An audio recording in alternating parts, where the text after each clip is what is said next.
Well, hello, and welcome again to the 2012 Fad. I will be your host for the evening. My name is Charlie Bluehawk. Last night we talked about as above, so below, and how whoever, whatever, designed our cosmos had one basic blueprint, and to simplify things, made us all electrical, starting from the atom and working her way up into the solar systems, galaxies, the universes, and whatever else is above and beyond them. Tonight, I thought we would chat about 0 hour -1 and what it means in these last few months, maybe years for us, or for you and for me. I've been looking at this happen all of my life, and as such, my life has not been, well, very much fun. It's been made less fun as I tried to point out to people over the years that, hey, there's a train coming. Oh, and hey, you happen to be standing on the train tracks. Now at the age of 52, I really don't do that anymore, as I've been slapped around one time too many by the people I was actually trying to help. Which, as always, gets us back to why we are here today, you and I, chatting about what is happening around us right now, and what is now so obvious that anybody with eyes and a brain should be able to see it. Right now, for example, people in the United States think that they are thinking for themselves, probably for the first time, by standing up for their rights that they themselves have been giving away for the last 20 years to various political groups, corporate-owned politicians. I would applaud them if I didn't know what was really happening. For more than 2 decades, the people in the United States have been allowing their leaders, our masters, to steal what little rights we ever had under British maritime law, which we've talked about before. British maritime law is the foundation of all of our laws in the United States. It's corporate law. When the United States declared bankruptcy in the 1930s, we declared bankruptcy to British bankers. British bankers instituted corporate law, which is enforced by the U.S. military. You go into any courtroom in the United States and look at the flag. It's a military flag. You can tell it's a military flag because it has fringe around it, which means that the courtroom you're in is not run under constitutional law, it's run under corporate or commercial law. That's what British maritime law is. So, we've been giving away our rights. And as thinking for yourself is something that has been removed from the average American's daily way of life, starting around 1911, when the Carnegie Institute came out with a study that said America doesn't need scientists, doesn't need thinkers, does not need dreamers, does not need leaders. America needs working units, which is when the science, I guess, of human resources was created. HR, as we all know but never talk about, is designed not to help us, not to design you and me, but to help the company keep us in line. We are, after all, only parts of a machine, and parts are easily replaceable. I just remembered an old Charlie Chaplin movie where it's actually called The Machine. So do a search on the web, it'll be fun. Charlie Chaplin, The Machine. And it's a silent movie. You can actually see him demonstrating the concept of human resources. We are not people, we are parts. And so now, today, union workers, people who have been signing away their human rights to even have unions, to have collective bargaining, are finally, and way too late, waking up to the fact that they have been lied to by their governments, by their politicians, by their political groups. The Tea Party is an amazing concept to me.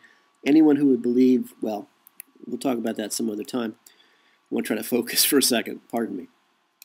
So now today, in Wisconsin and Illinois, people are waking up to the fact that they have been lied to, used, abused, and that their very right to even have lives has been taken away from them. So who is doing this? Well, we talked about in other episodes that the masters have the same problems that we human beings do. 98% of the masters are morons, just like 98% of human beings are morons, cattle. Trouble is with 98% of the morons, masters, they have power. And when a moron has power, they use it. And it's always a disaster. Just look around any street in the United States, you can see that. So now we have 98% of our masters who are morons and are behind these plantation versus slave movements we're seeing. Why? Why would they do that? They know, don't they, that the dead brown dwarf star is here, and that the Earth is about to flip end for end, and the world we know is about to be changed forever. They know that. It's as simple and as sad as the reason why 98% of the human race ignores reality, because they're gullible, because they're stupid. The 98% of our masters who are behind these plantation versus slave laws, trying to steal what little we have left, is because the 2% of the smart masters, the ones who have brains, have arranged it that way. Yes, the masters turn on each other as easily as they turn on us. Of course, we're just cattle to them, so they use a prod. So the moron masters, who are behind these plantation versus slave laws, have been convinced themselves that the event is a hoax. And so, believing that the event is a hoax, they believe they can pass these laws, turn us all into real slaves, destroy the middle class completely before the hoax is revealed. They have dreams of being the fat, happy white slave owners, and the rest of us will be the joyful, singing, dancing darkies working in the fields. They actually believe that. The moron masters believe that they are the elite of the elite, as morons always do, while the smart masters have all gone into their underground megatropolises to ride out the event. So the smart masters will solve several problems at the same time, getting rid of most of the human race, you and me, getting rid of the moron masters, who are just, of course, a pull on them, and they will be left with a nice, clean earth, burned free of all life, you and me. They'll then be able, or they will call their master, their god, Satan, back to rule the earth, at which time they will throw down their god and take his place. And, wow, you thought you had issues. Again, doesn't matter if you believe in Satan. Doesn't matter if you believe in God. They do. And you know what? It must be working because they're in charge and we're not. So why do I have no sympathy for these few, very few, painfully few Americans who are finally standing up on their hind legs and are pretending to be human beings, pretending to be men and women? Because it is, once again, a staged event. They're being manipulated into solving the smart masters' problems for them. Stand up for your rights in a country so destroyed, so defeated, so broken, that the elderly are robbing liquor stores just so they can feed themselves. And you are looking at civil war. The moron masters are just fighting for their cattle, for us, fighting for the right to be masters of all they survey. If you have any doubt about this, it's again something you can look up. Don't need to believe anything, and please, dear God, don't.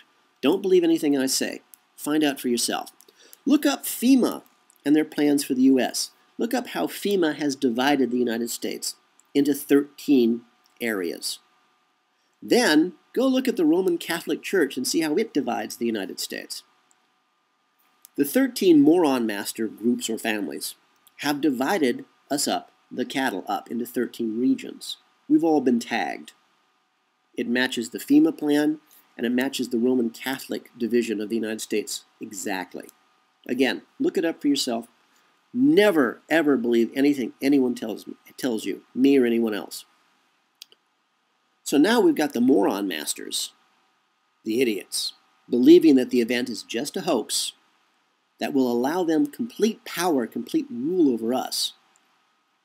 And they're just stupid enough and arrogant enough, as all morons are, to take peaceful protests and turn it into a civil war. It's the moron mentality. How dare you stand up for your rights? How dare you think you have any rights? You have what I tell you you have and nothing else. You are not a human being. You are not important. You are a thing. Why? Because I said so. It's moron mentality. Just remember your boss at work. Now look at the Middle East. Do you honestly think it's a coincidence that uprisings are happening there at the same time they are happening in the United States? No. It's all being orchestrated.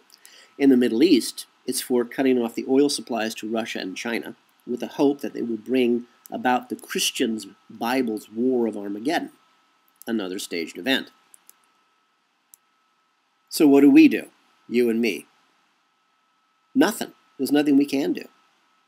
All we can do is run and hide, which, as always, gets us back to the village. It's literally too late for anything else.